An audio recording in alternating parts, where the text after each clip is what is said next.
자, 주제 문제입니다. 뭐 조금 어려웠던 뭐 그 정답률이 50%대니까 뭐 좀 어려운 거 인정해 줄게요. 확인 좀 해보자. 주제 문제는 일단 뭘 똑바로 찾는 게 급선무야? 주제문을 찾는 게 급선무입니다. 다 읽어도 좋아요. 우리의 지상 목표가 일부만 읽자 이건 아니니까 다 읽어도 좋습니다. 요지나 주장 문제와 달라요. 주제는 읽어도 좋아. 중요한 건 주제문을 찾으라고. 다 읽어도 좋으니까. 그래서 우리가 보통 주제문이라고 판단할 수 있는 근거들이 뒤에서 바꿔쓰기를 한다거나 아니면 예시가 나온다거나 아니면 근거가 나온다거나 하는 것들이 가장 흔한 어떤 패턴이었어요. 주제문에. 그러면서 여기까지는 단순히 주제를 찾는 거고 문제를 푼다는 건 무슨 분석을 똑바로 했었어야 돼? 선택지 분석에서 공통어 찾고 핵심어 지우고 찾고 핵심어 지우면 안 되지. 공통어구 지우고 핵심어 찾고 이렇게 해서 주제문과 비교해서 문제를 풀어야 되는 거야. 그냥 느낌으로 푸는 게 아니라. 바로 적용해 볼게. 시작한다. 첫 문장 갔더니 얘들아 일단 소재가 나오는 게요. In the drama of the theater. 극장의 드라마에서 이게 어떤 상황인 거야. 소재가 서스펜스는 이라고 했거든. 아니 얘들아 문제 풀 때 서스펜스가 뭔지 알고 풀었니? 그죠? 이제 아는 친구도 좀 있고 모르는 친구도 있고 들어는 봤는데요 하는 친구들이 있어요. 그러면 눈높이를 좀 낮춰서 몰랐다 치자 이 단어를. 알겠지? 뭐 긴장감 이런 거 몰랐다 치자고. 외워라 좀. 몰랐다 치고 넘어가.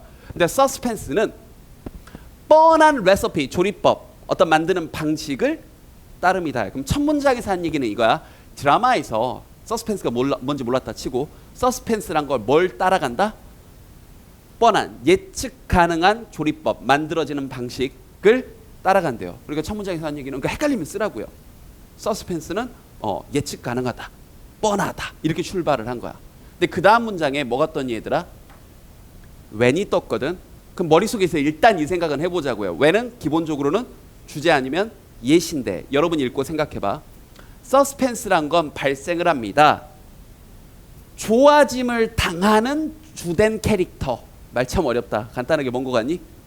인기 있는 주인공을 얘기하는 거야. 인기 있는 주인공이 이 obstacle 그럼 뭐야?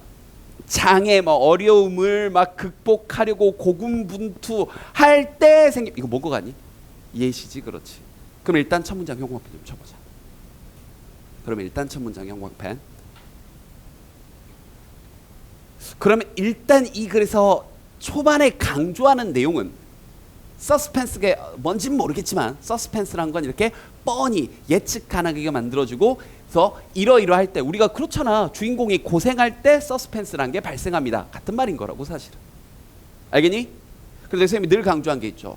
초반에 탑픽 센텐스인가 하는 느낌이 들었고 뒷문장을 봤더니 뭔가 뒷받침을 하고 있다고 했을 때 그냥 첫 문장을 읽고 주제 이러라 그랬어? 아니지. 두 가지 정도는 조심하라 그랬어요. 말로만 빨리 해볼게. 첫 번째는 뭐냐면 역접 대주장치가 있나 조심하라고 했어. 초반부의 내용을 아예 뒤집어 버릴 수도 있으니까. 아니면 두 번째 무슨 전환? 소재 전환이 일어날 수도 있어. 서스펜스가 분명히 중심 소재인데 그거 말고 갑자기 스릴러 얘기로 넘어간다거나 알겠지? 뭐 반전 얘기로 넘어간다거나 뭐 다른 얘기 아니면 아예 문학작품 얘기가 아니라 뭐 노래하는 얘기로 넘어간다거나 소재 전환이 일어날 수도 있으니까 확인을 해보라고 얘기를 했습니다. 각 문장의 주어 동사 정도를 보면서 다시 돌아와서 그 다음 문장을 봤더니요. 딱히 뒤집어지는 내용 없이 그러한 이벤트, 사건들은 occasion 발생하는데 또 희망과 두려움 속에서 발생을 합니다라는 얘기를 했고 그 다음 문장도 보면 서스펜스는 여전히 계속해서 무슨 얘기를 하고 있니? 여전히 무슨 얘기를 하고 있니? 서스펜스 얘기를 계속해서 하고 있습니다. 딱히 글 전체가 뒤집어지거나 소재 전환이나 이런 게 없었다고요. 그래서 선생님은 일단 확신을 가진 거야. 첫 문장이 이거래 뭐구나? 주제문이구나. 그럼 여기까지는 문제를 푼 거야? 주제를 찾은 거야? 주제를 찾은 거야. 그럼 이 첫 문장을 가지고 어디를 가자고요? 선택지를 가자고. 근데 선택지를 갔더니 반복어구가 일단 보여. 그러니까 선택지 분석이 시간 들여. 20초 30초 이상 들여.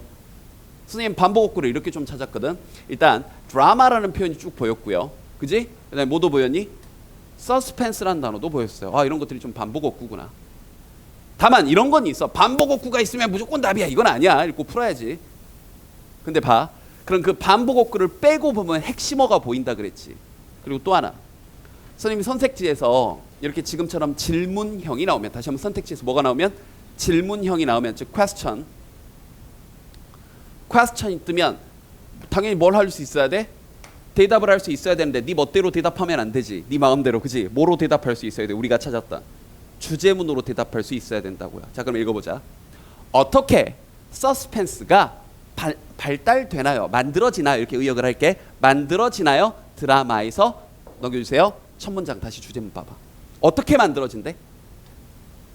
예측 가능하게 만들어집니다. 그게 조리법이라고 표현한 거 아니야. 첫 번째 질문에 대한 대답이 완벽히 되지 않니? 이해되니? 그래서 다시 정답 몇 번 되는 거야? 1번이요. 그렇게. 근데 정답률이 58%고 쫙 퍼졌어요. 오답이. 5번 빼고 5번 간 친구들은 거의 없어. 그러면 2, 3, 4번으로 퍼졌는데 우리가 누누이 얘기하지만 정답 찾는 것도 중요하지만 2번, 3번, 4번이 왜 틀렸는지 보자고요. 일단 2번과 4번은 동일한 패턴이야. 선택지가. 봐. 요소들, 요인들, 이게 답이 되려면 일단 뭐가 쭉 열거됐어야 돼.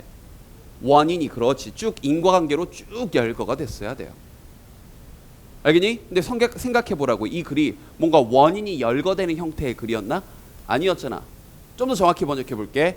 자, 영화를 영화를 유명하게 만든데 이 글이 뭐에 대한 얘기가 아니었어.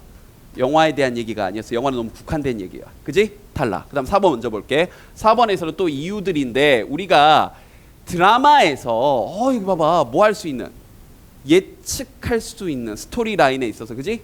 할 수 있는 요소들인데 다시 한번 이 글의 핵심 소재인 뭐가 빠져 있어? 서스펜스에 대한 얘기가 안 나왔지. 되니? 오케이. 그래서 너도 탈락. 그 다음 3번. 자, 봐. 3번이 답이 되려면 글의 전개 방식이 problem and solution이 돼야 돼요. 왜 그럴까? 드라마의 사용, 뭐 하려고? 감정적인 문제를 치료하려고. 그럼 뭐가 문제였던가? 이게 답이면 감정적인 문제가 생긴 게 문제고, 뭐가 해결책이야? 드라마가 해결책이 됐어야 되겠지. 지금 이 글이 그런 구조였냐고. 이해됐죠? 이런 식으로 문제를 거꾸로 선택지 분석하는 힘을 자꾸 기르세요. 됐지?